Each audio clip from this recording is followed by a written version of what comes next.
Hi, I'm Kylie McDonough-Scott. And I'm Rebecca Tolla Stevenson. We're two friends and realtors in Kingston, Jamaica. Join us on the Island Realtors podcast as we talk about all things real estate in our island paradise.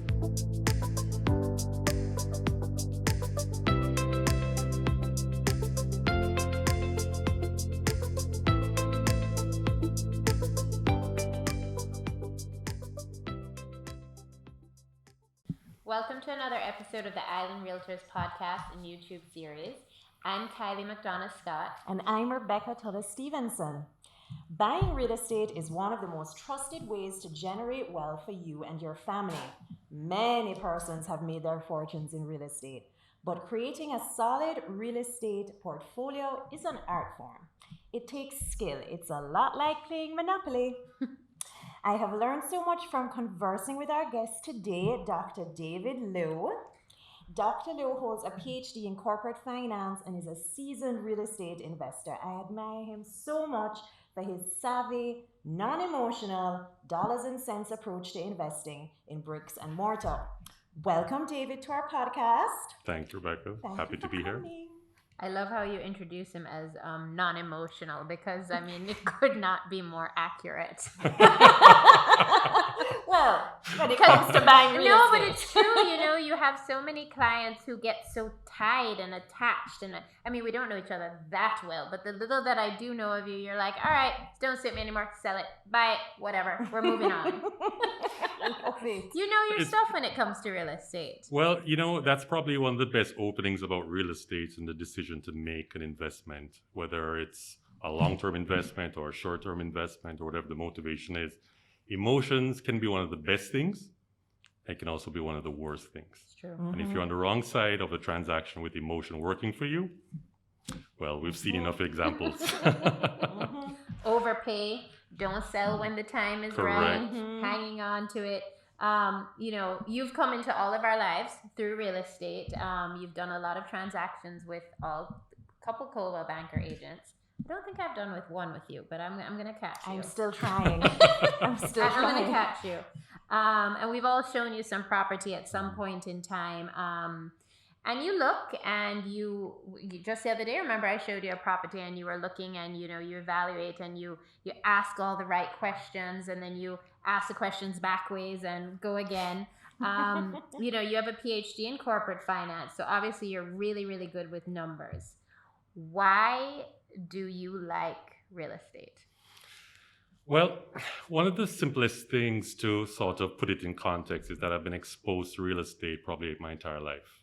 Really? I started through my grandfather, who was someone who felt very strongly about real estate. He had a lot of kids, clearly my father and his siblings. He had food to find for them, and he also liked to spend time being philosophical about life. So one of his things when I spent time with him was he was always willing to say, hey, this is one of the things that many cultures, many ethnic groups, many people believe is one of the easiest ways to create long-term wealth. And even if you don't think you can afford it at some point in time, it begins with the first step, wanting to be part of this game. And then the next question is, how do I get on that ladder?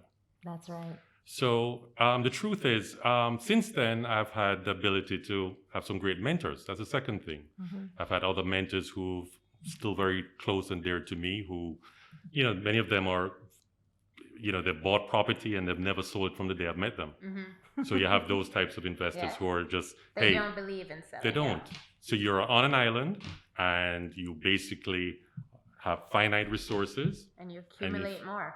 That's right. And if you have a perspective as to looking at generational wealth creation or generational wealth transfer, there's no better way to do it.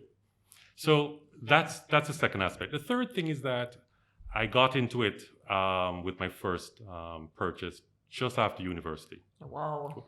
Just after university. Yeah. You made me feel like I was doing nothing. Just when we're like out partying in the club, there was Dr. Lowe buying real estate. Well, I had a great mentor. I remember in my final year, my undergraduate was in economics and I had an elective in real estate finance. Ooh. And one of the things that the professor said to me at the time, which stuck with me, was, look, if you can get on the property ladder in your 20s and be able to accumulate a certain number of properties and roll them, you could basically be looking at, and you had a nice little thing on the board, didn't have spreadsheets at the time because I'm giving away some of my age here, but she basically did it on the whiteboard, and it was very, very exciting. It was like, wow, this guy made something that seemed so far away and attainable, so easy.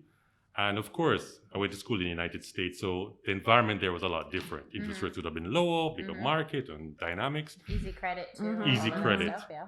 So that was basically the first thing that I did. I invested in a 1-bedroom apartment, and Where was this? What city? no, it was actually in Jamaica when I came back. Okay, Okay. okay, when you came back. So What literally, property is this? I'm dying to know.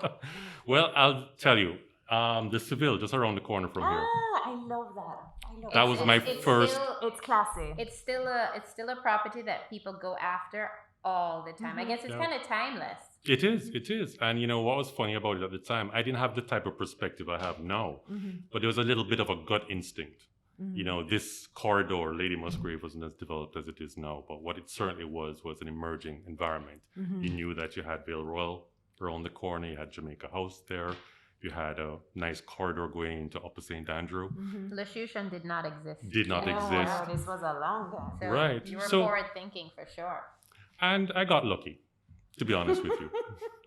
And at that time, I returned to Jamaica and I got into banking at the time. So I had access to credit. So I want to declare that one of the things that would have helped me with that decision at the time was that I had access to credit. And we can talk a little bit more about that as we go along. Okay. And how long did you own that apartment for?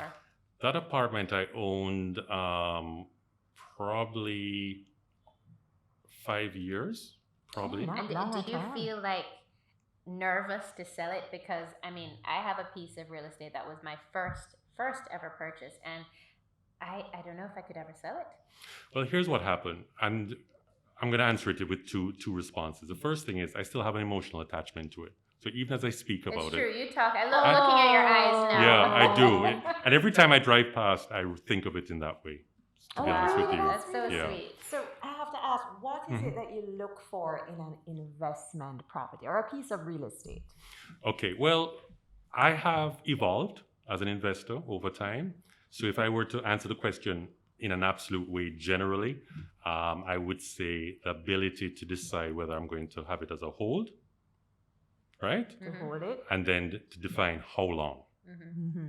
So for me to define this particular investment, the next thing has to be cash flow. Is this piece of real estate going to generate the type of cash flow to be worthwhile holding? Because obviously, any acquisition of real estate is a significant investment, Right. right? Of course. Especially in Jamaica when you look at the nominal figures, right? So when you think of buying real estate and particularly as an investment, so you're not going to live in there. You have to define it as being a house and not a home. So that also defines your emotion. House, not Yeah. a home. House, not a home. I'm writing that down. And you and I joked about monopoly once before. It's a similar sort of concept. You have to decide, okay, since it's a house, which means that it's serving a purpose, it has to also earn its keep. Mm-hmm. So that's the purpose. If it's an investment, it has to generate income, i.e., the rental income has to be in excess of all the expenses of carrying it. Yes. Mm-hmm. Correct. It must have the ability to continue to incrementally grow against inflation, which is typically the case. Third, you want to make sure that you have an investment that has exposure, usually to US rental. Because the beauty of investment properties in Jamaica, and I have to be careful how I phrase this, the fact that the dollar has devalued to the extent that it has over many, many years. Okay, if we're thinking of a horizon of 20 years and you've been in the market for 20 Well, years. if you buy sensibly, you'll do well as a result. Absolutely. If you compare it to buying something, and I'm just using the term lightly, like if you buy something in Miami or if you buy something, in a city in America, the ROI is definitely much lower. Yeah, it is. So think of it like this. So you rent a property at $100 to one today, and the dollar goes to 120. We're just using some nominal numbers. You still have a fixed mortgage, Yeah. okay? And incremental carrying costs, which would include probably the maintenance and all the other associated costs, a little bit of repair here or there, should not exceed the value that you're getting from the property on that level. So that additional gain that you get That is that like the cushion, angel's share. That cushion. Yes. Yeah. So immediately, if you think you're holding a property for 5 to 10 years and you have that dynamic where the dollar, prior to recent history, has been devaluing at a rate that's faster than the rate of your expenses growing, then you're in the money. And that's why a lot of people online always ask me, I guess people in the diaspora, why people charge in US dollars in Jamaica. They see me and Rebecca advertising or Colo Banker. They're like, oh, it's Jamaica. Why are you charging in US? That is the reason why. There's a because reason they're making a spread. That's why. Correct. Now, that's a very sensitive topic because I've been in conversations. It definitely is. I don't want to make it seem like I'm saying this loosely. Right. And I think, we're putting things on the table and putting it in context at the same time. Well, it is investing in real estate 101. Right. That is today's class. So if you're able to maintain that rate of increase in value, you have two choices. You can take that extra cushion you're getting and put it against your mortgage, and over time pay down on the principal, which over time, if you had a nice spreadsheet that you could look at, you would see the value or the equity growing at a significantly faster rate than if you didn't have the movement in the US vis-a-vis the Jamaican dollar. So that's one thing that works in your favor. The second thing is that you have the ability to now have a revaluation of the underlying asset. What does that mean? So a property that was at 100 to 1, right? Being revalued at 120 to 1. Out of nowhere, you have now had equity that's available to you if you have good credit and you're able to borrow against that spread.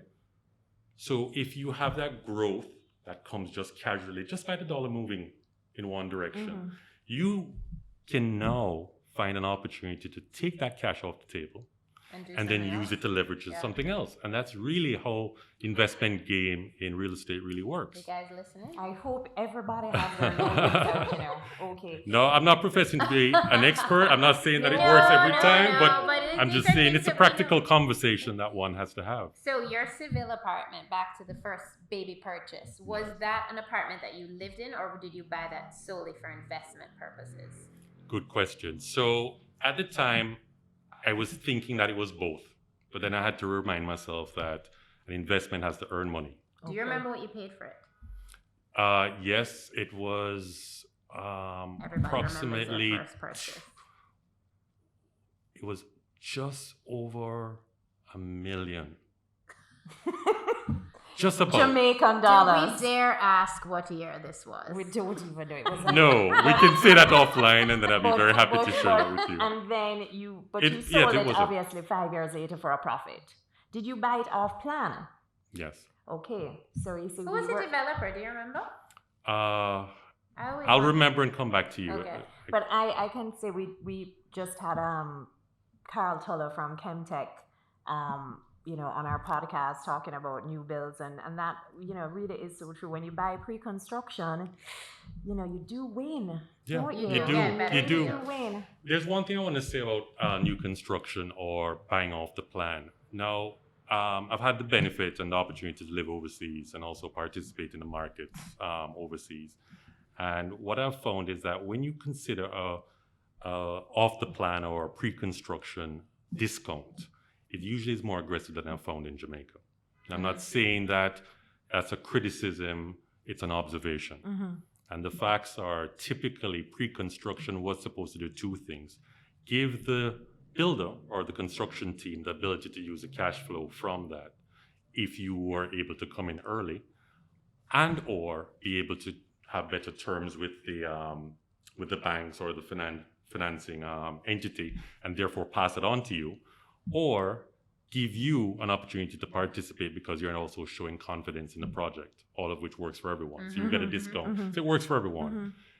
In Jamaica, what tends to happen that I've seen over the years is that the dynamic nature of our environment, the moving dollar, the fact that we have to import almost everything to do with construction, all of those things combined typically puts a lot of pressure on your ability to truly have what I would consider that pre-construction discount. Because it comes back to you at the end when you have escalation. Right. So what is it? I know we said return on investment. Besides that, are there some other key factors that you look for in an investment property? Absolutely. So I would like to segment what I would be looking at typically. If there's something that's pre-construction or new, there's a different sort of investment philosophy with that. What are the pros and cons for that particular development? What is special about it? Because I'm thinking long term. Because remember, you have to always think, what's my exit? And that's an important What's takeaway. my exit? What's I my always exit? hear you say that, David. Yeah, what's my exit? What's my exit strategy on this one, Bex? And I go, huh? Well, that's the truth. You have to be very clear that things happen. It's true. And Life happens. when you commit to something that carries that type of overhang over your life financially, you have to be very clear that if you have to get out of it, you have to. And remember, it's not a liquid asset as it would be with a bond or a stock that you can call your broker and say, do this. You guys are great. I could easily say right after I buy something, please get this back on the market for me. The best I could possibly do is 45 to 60 days. That's right. As great as you guys are. Yeah, Yeah. it's true. Worst case scenario, much longer. Much longer with the time for marketing and everything else. So yes, To you do have to liquidate think it. about all of And that. the cost. Because really the We're profit, not free. right? And we're not magicians either. So you have to remember that one of the key things with making those decisions is what's your exit. So the other things to answer your question that are important to consider would be as follows. If you're going to look at an apartment complex, for example, I've always found that I always ask what's available. The building, I can start with the feel and look of it. Then I want to say, okay, is it a corner unit? Is it something that's at a Unique. good perspective based on the vista? I mean, is it on the 4th floor looking over a car park? Is it on the 3rd floor looking over a store? Yeah. Or is it looking at the mountains or the ocean, right? So you have that consideration. Am I close to the pool? Am I close to the elevator? Do you want to be close Do to you the want to pool? be close? Do you want to be on the ground floor? Might it be Right. too Do you want to noisy? be on the top floor? So each of those micro decisions are actually as important as making the decision itself, because not all units are created equal. Can I stop you 1 second and Sure. ask you, because this is another question that we get a lot. What do you think about ground floor apartments? Some people Some don't people are love them. iffy, some I people love them. personally love them. I love them too. But So what do you think? I find that there are three things that typically come to mind when people debate the pros and cons of ground floor. If you're trying to segment the opportunity as a rental property, then you have to know that more mature Seniors. persons Will would probably want to do that, because usually you have a little bit of an aspect that can give you the feeling of a garden. right. Okay? That's a very powerful thing. I think so. People like to walk from their car on the ground floor and go straight to the apartment in seconds and be out at the same time. There are people I've heard who say, for safety purpose, they want to be able to get out of there if they have to really quickly. Also, I guess in the Caribbean too, for me, I love a ground floor because what you said about the garden, I feel like if I was in New York City, I would want to be on the Correct. 50th floor. It's Correct. all very different, I guess, But I where think you are. for resaleability, a ground floor is always best. I mean, I don't know if Yeah. right, because I think a lot of seniors or downsizing persons, if they're, sold their house and they want to buy an apartment, even if the building has an elevator, what we have found is that they do prefer to have a ground floor unit. Right. So you want to be very clear that that's there. Now, the other thing is security. I find that that's a major discussion point. And you guys would have found that when you're showing, okay, do you have grills on the window? What is access. there to correct? What's the perimeter like right beside my back door? Things like that are important. Well, I think security is very important from an investment standpoint in Kingston and or Jamaica, an investment where you're earning US dollars, because most of the embassies, the multilateral companies, all the companies that are invested in Jamaica, they will not put their expats in a place unless it has security. So if you're thinking of you're going to get away and you're going to get a great US dollar rental without security, it's probably not going to happen. Correct. Even if the security guard is sleeping, which No, but they do send out their security inspectors, a lot of these companies, and they have long lists, and if you don't get 98%, they're not putting anybody in there. So Absolutely. security is a good one. And then the third one would be just a matter of what are you looking at? I mean, again, you'd have seen many, many properties where the developers have been creative in making sure that the wall has ivy growing on it or something to soften the hardness of looking directly at a wall or a fence. Those types of things. Is it getting natural light? You know, that's another thing, because you do have ground floors that are quite dark, and you have ground floors that actually have a little bit of light and ventilation. Because one of the unfortunate things is that depending on how the building is set up or positioned, you may not have a lot of ventilation. So those are the micro decisions that really end up coming back to affecting your marketability of your property, even within the same building. So I find that the quality of the construction and where it is and the look and feel of it, the second level of questions you should be asking yourself, what are those fine details on the flip if you're considering it to be an investment? What about location? Location. I've seen a very interesting trend over years of seeing a lot of the high rises being built in Kingston in particular. What I find with those high rises is that they have been popping up almost everywhere. And the extent to which they're being sold or being said in the public domain that they're being sold lends me to believe sometimes that I probably don't understand real estate as well as I thought I did. Nor my corporate colleagues, because we speak about this in board meetings from time to time if there are discussions to be had about real estate and what to do with it. But to answer your question specifically, location will always be important, period. And I think location takes different forms, whether you want to be considered a real estate that's above Barbican Road and then you're within that Kingston 6 belt where there's high desirability for expats and single family homes and so on, versus high rises in terms of what it means for you to be in a place that's zoned. You go and spend your hard-earned money buying a property on a road, and within 2 years on either side of you become landlocked by structures that are several times the height of your building. So those things, from a location perspective, you can't always know that, but you can see the trend. And there are many, many roads where I won't, reference, but we know where they are, and you can see that. Do you think since COVID has happened that the location has changed? Because, before pre-COVID, we were seeing a lot of people coming into the city and everybody wanting Kingston 6. But now everybody wants a little more space. Everybody may want a little garden, a little, proximity to the park or whatever. Do you think that is something to be considered as well? It's certainly a changing dynamic, and many aspects of what you said will probably remain.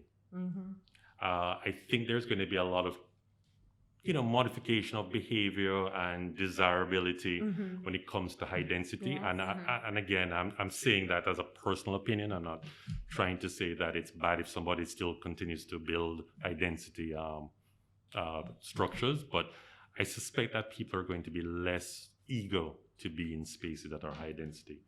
The second thing is that you can see other aspects of real estate being affected since COVID. You'll see commercial properties and offices that were once considered high density. People are working from home. They're going to need a little space to work while their kids are playing and doing homeschool or whatever it is. Somewhere to do it there. Everybody needs a home office now and or a homeschool room. Correct. So all of those things are playing a role, and some people are actually thinking. I mean, I'm sure you've heard the same thing. There's now a new opportunity to upsize. So there's a acceleration in how people think about the lifestyle that they want to have.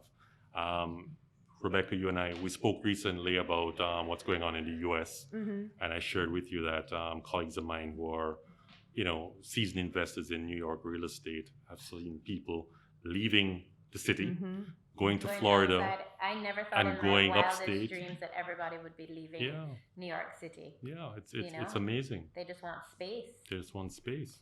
I have a question for you. Sure. There are different types of real estate. There, industrial, resort, commercial.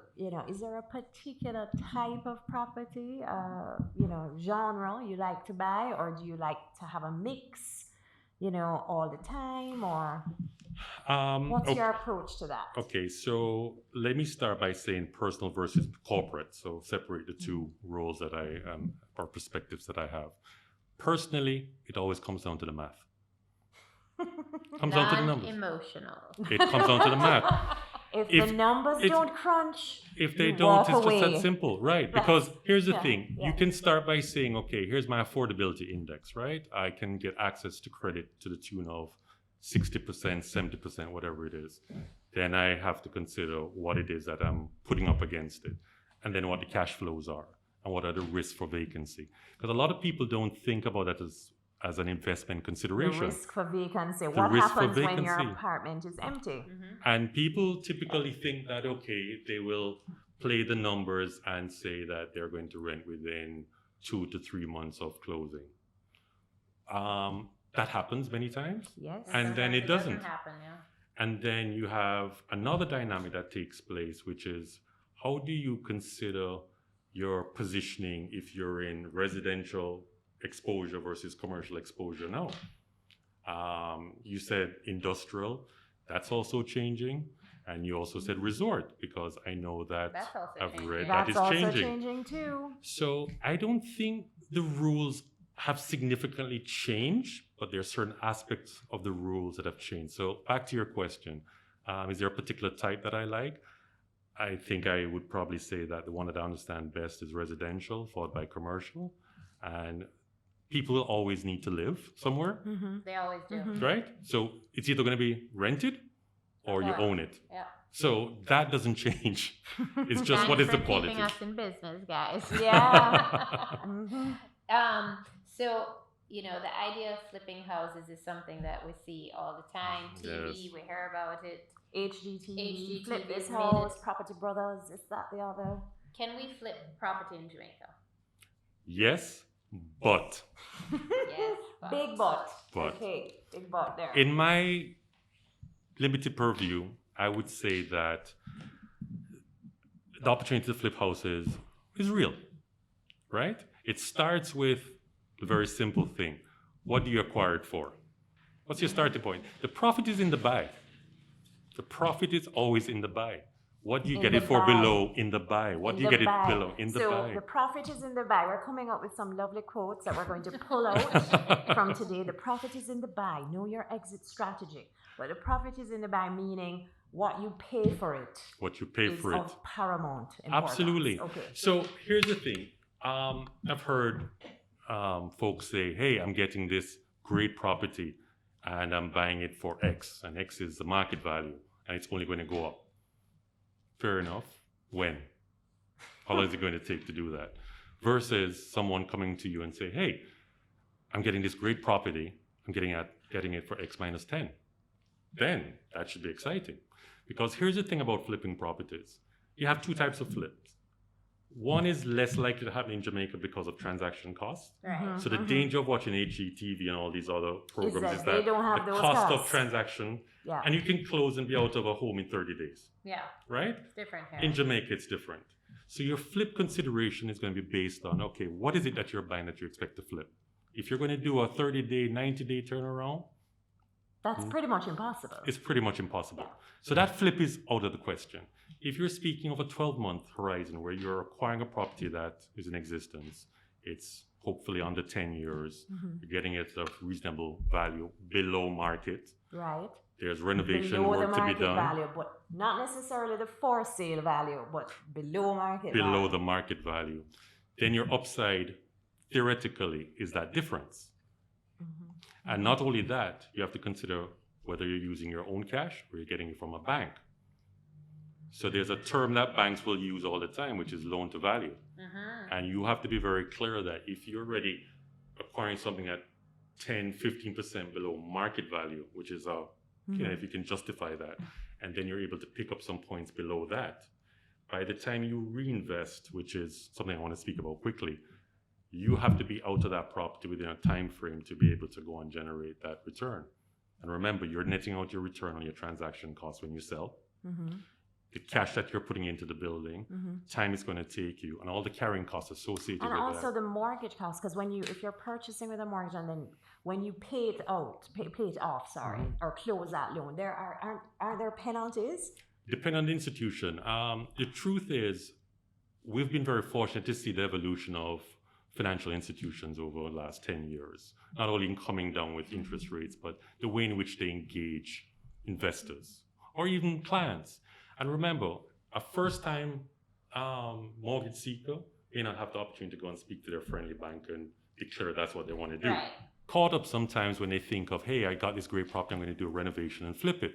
Here's the truth. The first thing, and you've probably identified, you go in, you look at what you see, and you make some assessments. Right. It's what you don't see, which is where the fun actually begins. Oh my gosh. Tell us about that. So, right. So Like if you go into a particular property, and first thing I like to do is just get a sense of the structure. Look up watermarks, things that suggest leaks, plumbing. Do you remember that property? I remember that showed one. you? Yes. I showed David this property and I was like, I'm so excited to show. I was like, this is just come on the market, come and have a look at it. You know, he comes up there and I'm like looking around and I'm like, so what do you think? And he's like, I'll talk to you outside. It's like, this is not good. And he's just like, okay, it's got termites, all the pipes are rotten, electricals need redoing. I'm like, how did you see that? I'm like, you literally looked at it for 5 minutes. But yeah, you remember that? It's very important. So you walk around, you look at those telltale signs. That's usually one of the big surprises that people don't consider. Plumbing, not above and below ground, major issue, because that could mean tearing up tiles, going through walls. Those are not fun things to deal with. The third thing, so you've got the roof, you've got plumbing, you've got electrical. Then you have all the other fun. So if you're going to retile, that takes time and money. One of the things I like to do when I go in is quickly calculate the square footage. Yeah, and then look at those basic things.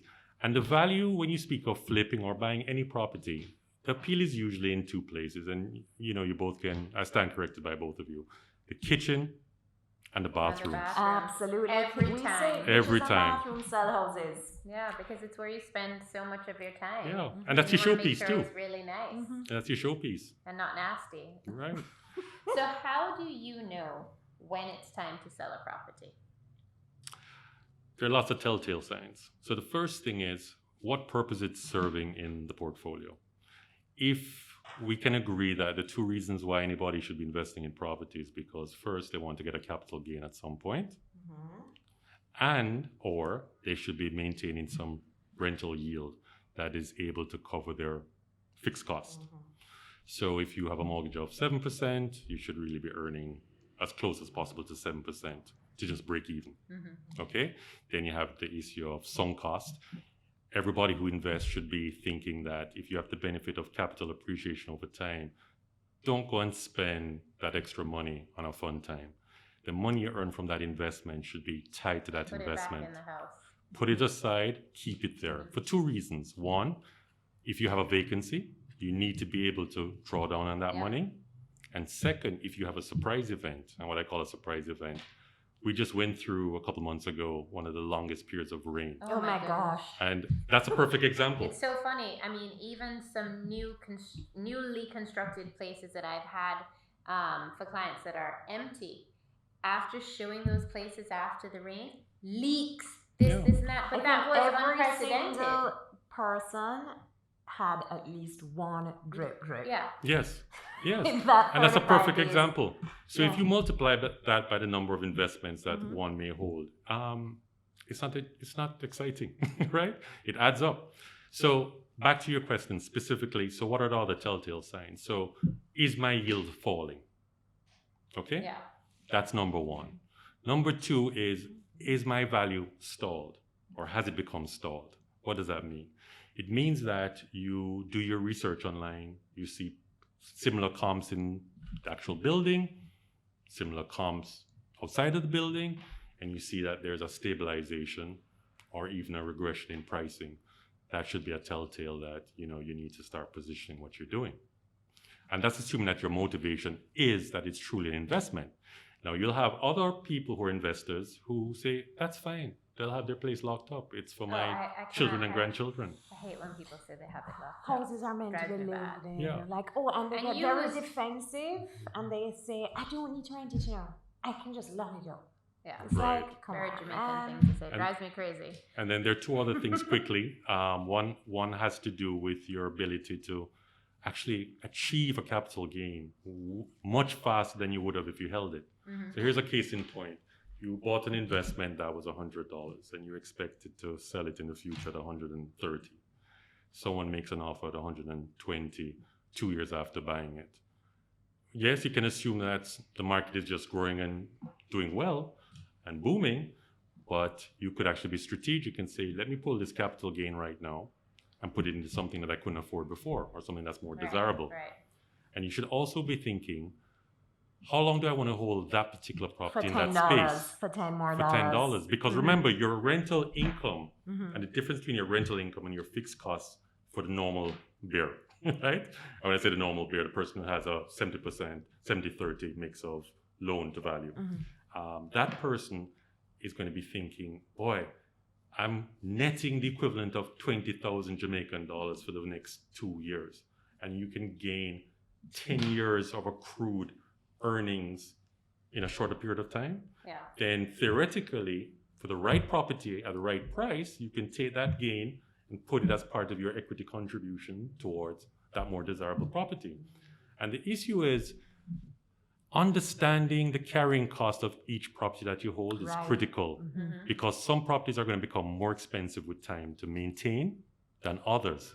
And what you don't want to have is that, yes, you feel that your exposure to the market is less because you've paid down a lot of your mortgage, you have this great equity in there, but then But the cost to maintain the cost it to maintain it. may override that. Yeah. Sometimes people say it's best to roll properties every 5 years if it's in a particular space because you would have gained that, that extra equity Mhm, over time. Remember, you're not really doing much to your principal when you borrow in the first year and a half. Right. It's You're not mostly really touching interest. it then. Correct. What about neighbors? Is that ever a reason to sell? Only if it's where you live. Absolutely. It's something that has been in recent public discussion in terms of the nature of the structures that go up. I guess that's what you're referring to, right? So Mhm. you're in a standalone family home and then, All of a sudden, 3 apartments go up back to back. yeah. I have different thoughts about that, and let me share one with you. Mhm, mhm. If you're actually holding property next to one of those places, you have an exit. Because somebody is going to want to buy the land to Correct. do something else. Correct. So the question may be, They want to do phase 2. why not access add equity them, there yeah. and find something to either downsize or just right size back into the same space? Yeah.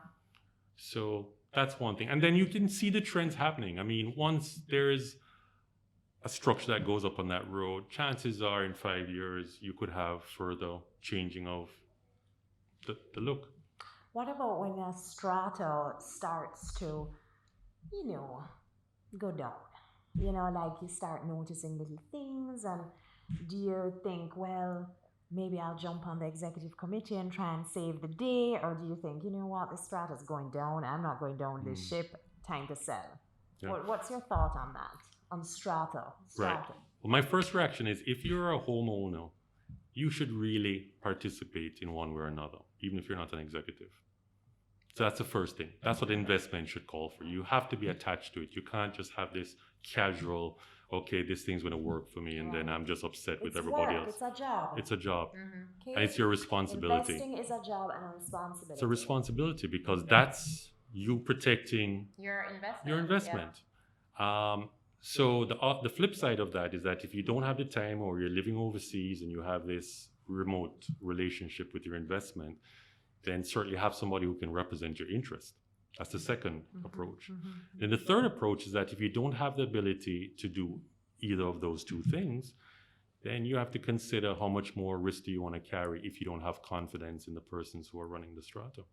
It's just that simple. Wow. Simple. So what are your neighborhoods that you're looking at? Not to give away all your secrets to everybody, but where in Jamaica do you think is like the next best thing, or even in Kingston? I'm going to refrain from answering that just now. Really? Yes.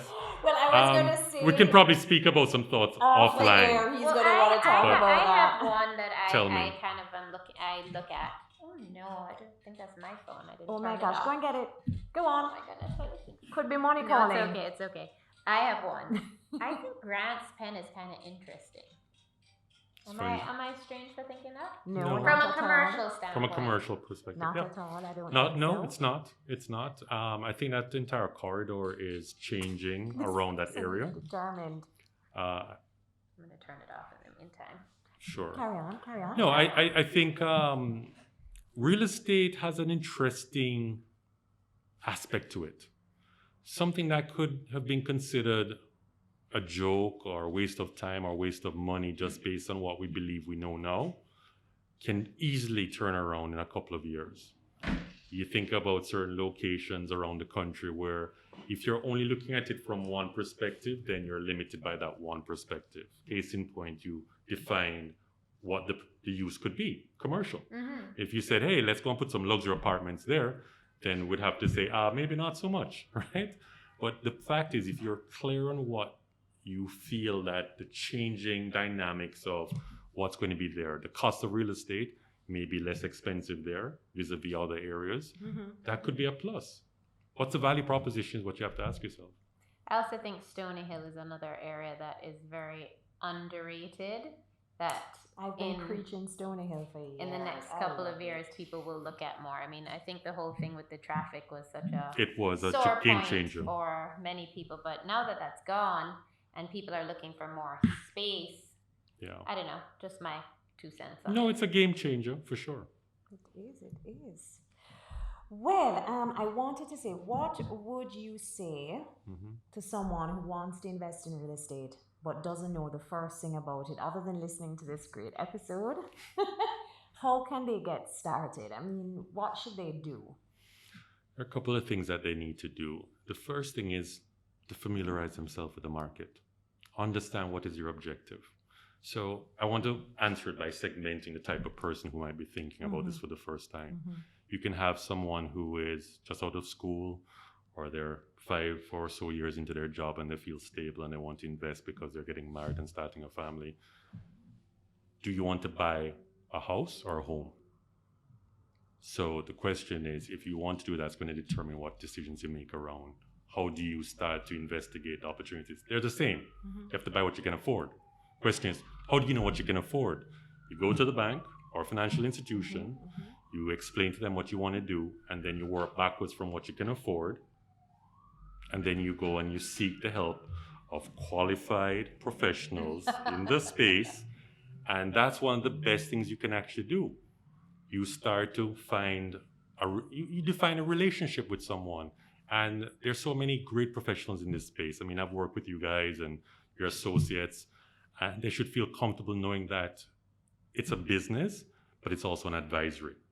And great professionals in this space. No, it's true. Nice. And I really do learn a lot just by my interactions too, because I don't profess to know everything. You see a lot more, and you know what questions to ask, and they should feel comfortable knowing that the person who is asking them the questions is not trying to separate them from achieving their goal. They're trying to understand what it is that's important to them, and certainly trying to advise them how to actually acquire what they want to do. So you start with your budget. What can I afford? Do you have stable income that will justify your ability to do that? The next question is usually, well, I'm going to need a deposit. How do I do that? Well, there are many ways to figure out how to go about that, and I don't want to get into that now. But that, followed by doing their research, which is going online. After they speak to a professional, they try to understand the dynamics, understand the comps, and be patient. Yes, patience Oh is my key. gosh, thank you for And be saying that. patient. Patience is key, because otherwise you end up overspending, buying the wrong thing. Correct. I mean, patience, Correct. it's a virtue that's Very that goes important with us in real throughout estate. life. You know, I want to ask you one final question. Sure. What do you think, like if a young person was coming out and deciding that they're going to invest, you know, our culture in Jamaica is like you have to own where you live. And if you had the money to spend and you only had X amount of money, do you buy that first apartment and live in it? Or do you buy that first apartment and rent it out? That's a great question. And it's something that every new person into the market should really think and put in perspective for what their needs are. People say, I don't want to waste money on rent. And I don't And, look on and, it and like it's not that. even actually the first time buyer. I find it a lot with people who are downsizing too. Mhm. So say they have a really wicked house in Jacks Hill and they know they're going to get a good cash settlement from it. Sometimes if they're older, I don't think it makes sense to go and buy I'd love to sell it to them, but I'm just being honest. Like, I don't think it makes sense to go and buy a town. If you're selling for 80 million, does it make sense to then go and buy yourself a townhouse for 50 million? Right. Or does it make sense maybe to buy an apartment that's going to yield you X amount and then you rent somewhere somewhere. like a townhouse? That's a brilliant and very sensible way to look at it. I think the short version to this answer would be laid out in the math. Laid out in the math. Laid out in the math. Because what truly happens is that a person who's had the benefit of owning a home for a long time and has been that proud homeowner and they've now exited at a great market price, Mm-hmm. there's a feeling and that emotion that goes with that type of decision making that without trying to steer them directly against their will, try to lay it out. Because I actually had this happen recently. Okay. Where someone actually exited a property and they were committed to do that, but then they were complaining that maybe they didn't sell it for enough because when they're now in the market trying to buy something that's what they consider a downsized They're just like, the opportunity. money that I'm money's getting there. from my house can't buy me this, and it's Yeah. like, well, think about it differently. Because you could go and put that 50 million, or you could go and spend 150, 250, even 300,000. We're just throwing out some numbers, right? So that's about 2,500 in US equivalent rent. And you're doing that over 12 months, right? You multiply that by 10 years. And you still have a pot of cash that you're sitting on. Exactly. After that. Thank you. After 5 years. But it's just this thing that we I just have applaud here. you I for don't know that if it was. It's like our grandparents It's a said this. mindset. I don't know It's a where. mindset. It's a mindset that you have to own where you live, and I don't believe in it at all. I don't Own either. something. Yeah. Own many What is things. it? What would you say to an investor who tells you that he or she owns property that are performing but rents where he lives? What would be your reaction to I that? would say, Brilliant. what a smart guy. Yeah. Okay. I'd Well- be like, what do you want to buy from me? I have some things to You know, say. I mean, but And that goes back to the same thing. It's understanding what are your objectives. If you're truly looking at a home versus a house, how do you define the purpose of buying, holding, and investing? Well, that's the thing. I mean, people feel like they don't have the stability, I don't think, or the security if they don't own where they live. But they really need to get over that because, you know, you can live in several different places throughout your life. Things can change, you know. Look at COVID, that came out of nowhere, you know. If you rented somewhere and it was too small and you needed an extra room, you could move to a bigger place, you know, like have a homeschool room. You know, it gives you the flexibility in your life. You know, I mean, I think people really need to think differently about renting. And I can share one more quick example with you. Pre-COVID, I'm thinking of another conversation that I've had with a family that they were trying to they did downsize. They sold their home, got a good return on their primary residence. And they made a clear decision. We are going to rent. Why? Because we want to travel. The empty nesters, they want to close one door with one key and be gone. And I also thought that was a very interesting thing. And yes, they could have bought somewhere that they could do that, but they were very clear they want to rent. So they had kids living in 2 countries, and they're always people that travel. To be free. And at some point, you do want that after doing all the right things for so many years. You just want a little freedom. Correct. Absolutely. Well, thank you, David, for taking the time out today and coming on our podcast. Sure, my pleasure. We know you're a very busy man, and it is very appreciated. You have definitely paid it forward today for sure. We know our listeners will be inspired, and our phones will be ringing, no doubt. But before you go, Kylie and I have to tell the listeners and the viewers what our property of the week is. So, Kylie, what's your property of the week? Since we're speaking about investment, it's not my listing, but it is a listing within our Coldwell Banker family that I think is quite interesting. It's down in Ocho Rios. It is a 4-bedroom I wouldn't call it beachfront, but it's in a beachfront community. It's at Chilling. It is going for 595,000. So Chilling is right in Old Fort Bay. But what I find interesting about that area is that it's those townhouses and apartments and that little cluster are constantly rented. Constantly rented. COVID, no COVID, off season, whatever. The owners do pretty well down there with their rentals, their affordable vacation rentals. And if you have the time and the energy and you're ready to go into an investment like that, because that does involve quite a bit of management, I would say go for it. 4 bedrooms, 595,000, and I can't remember off the top of my head. I have it in my notes what these rent for per night, but I worked it out, and the ROI is very good. Oh, well, and my property of the week is actually, it's not an investment property, it's not a house, it's a home. As David would say, home, right? It is a beautiful 5-bedroom house in Smoky Vale.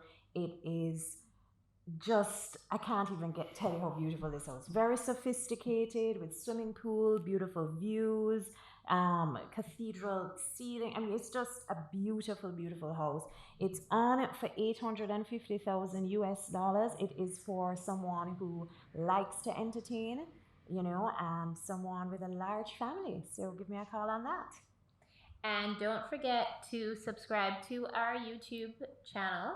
And also, if you want to see more on listings in Jamaica, you can follow CB Realty on Instagram and Facebook. And also, you can follow me on Instagram. I'm Kylie, Kaili, the Realtor.